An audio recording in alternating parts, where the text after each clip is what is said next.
overthink every decision, replay conversations in your head, and sabotage yourself with negative thoughts, even when you know you shouldn't?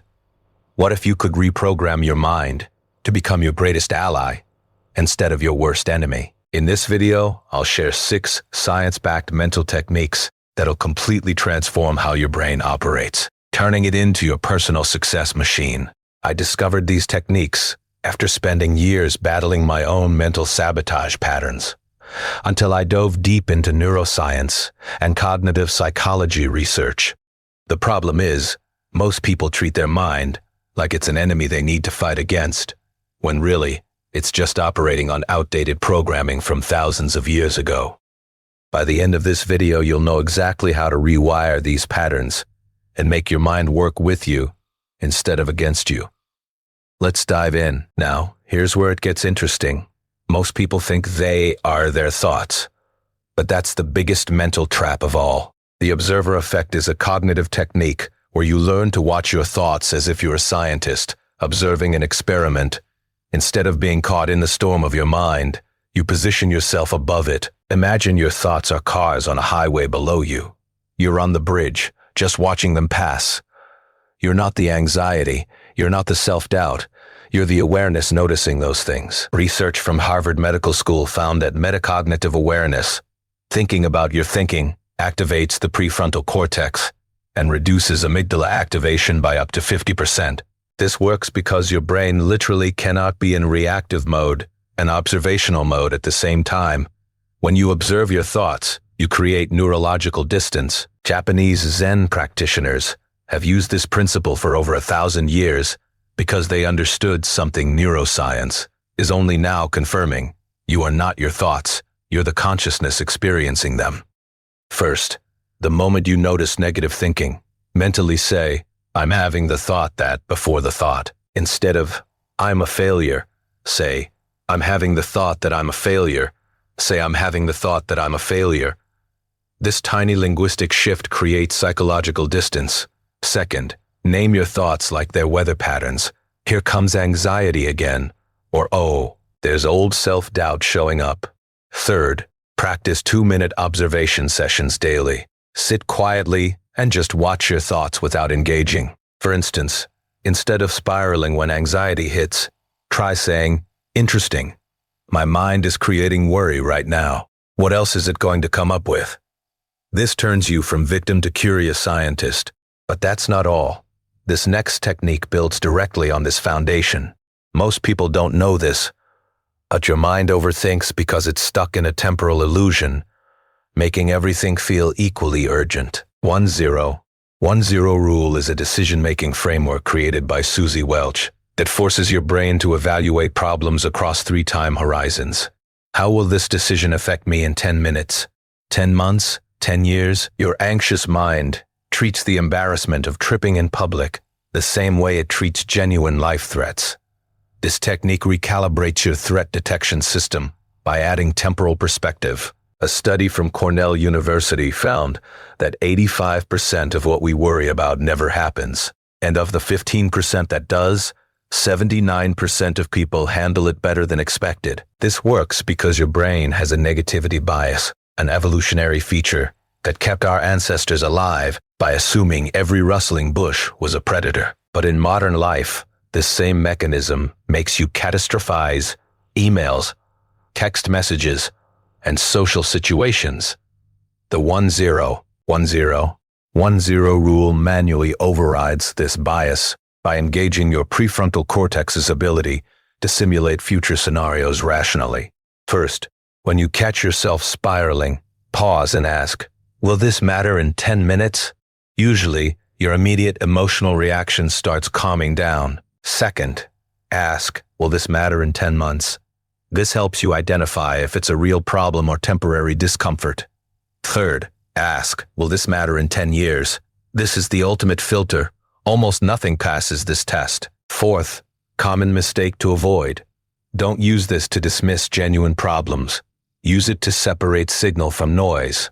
For example, instead of agonizing for 2 hours about how to word a text message, run it through 1-0. In 10 years, completely irrelevant. Send the message and reclaim your mental energy. Now, let's talk about something even more powerful. This next one is crucial, because your mind doesn't react to reality. It reacts to your interpretation of reality. Cognitive reframing is the practice of consciously changing the meaning you assign to events. It's not positive thinking or denial. It's strategic interpretation. Think of your mind as a camera. You can't change what's in front of you, but you absolutely can change the angle, zoom, and focus. Every situation is neutral until your mind assigns it meaning, and you have more control over that assignment than you think.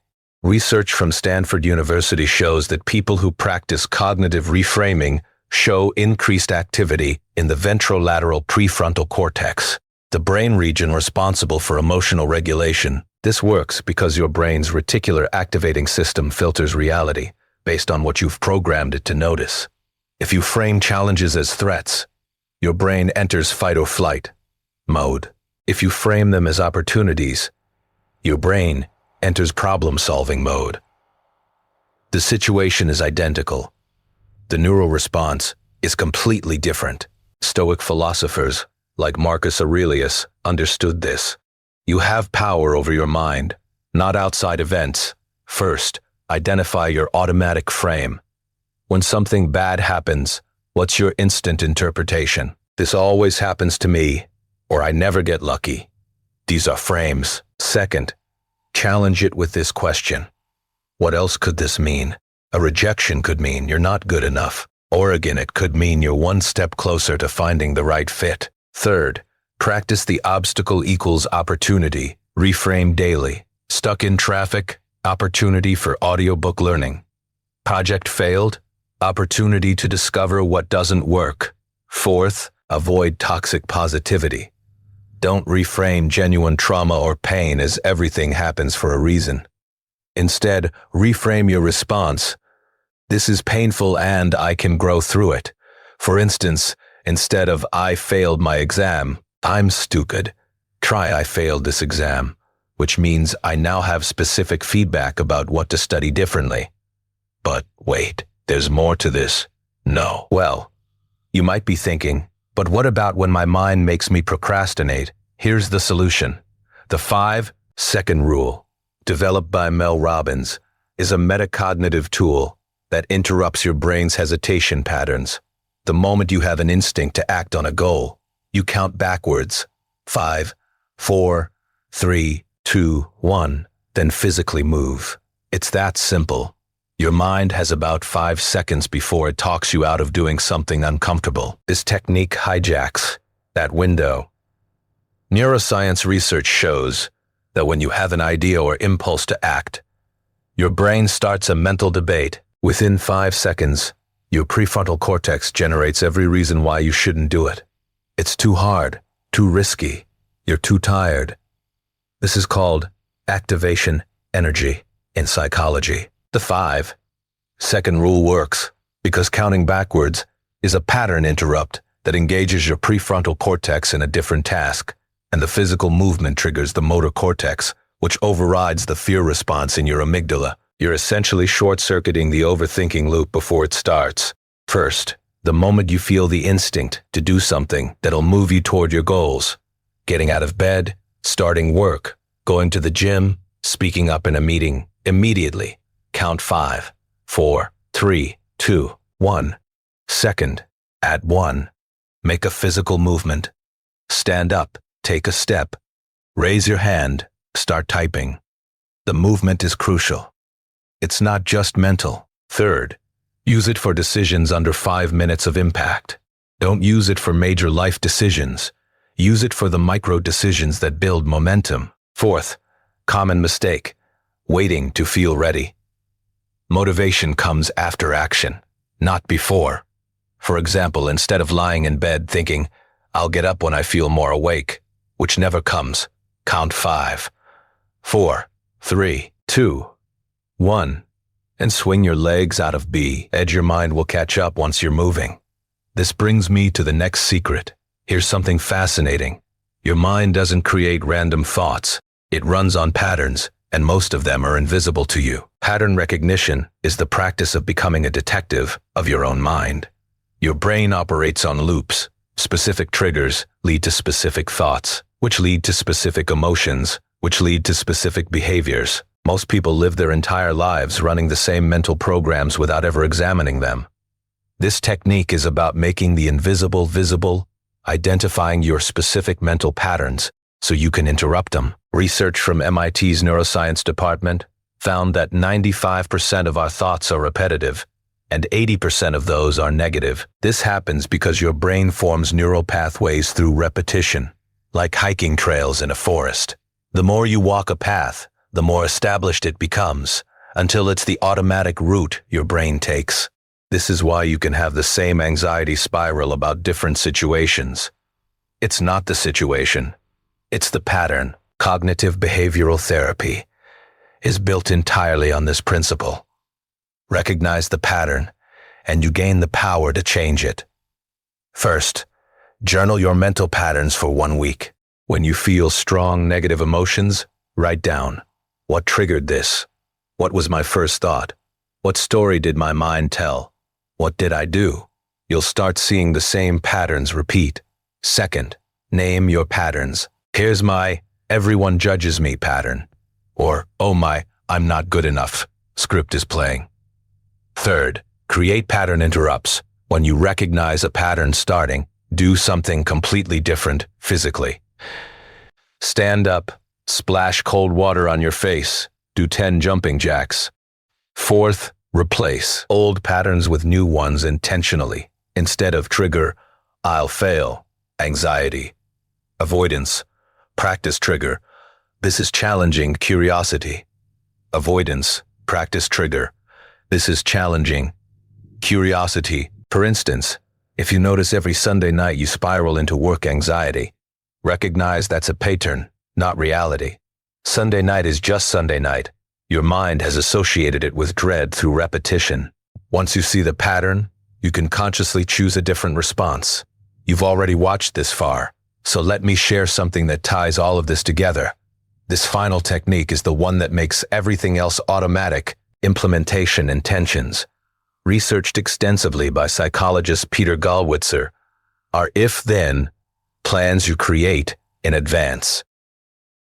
Instead of vague goals like, I'll think more positively, you create specific programming.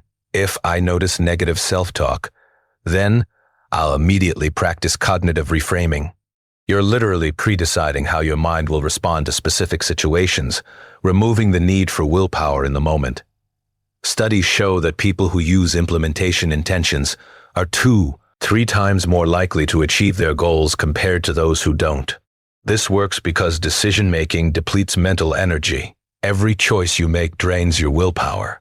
When you pre-decide responses, you eliminate the decision point.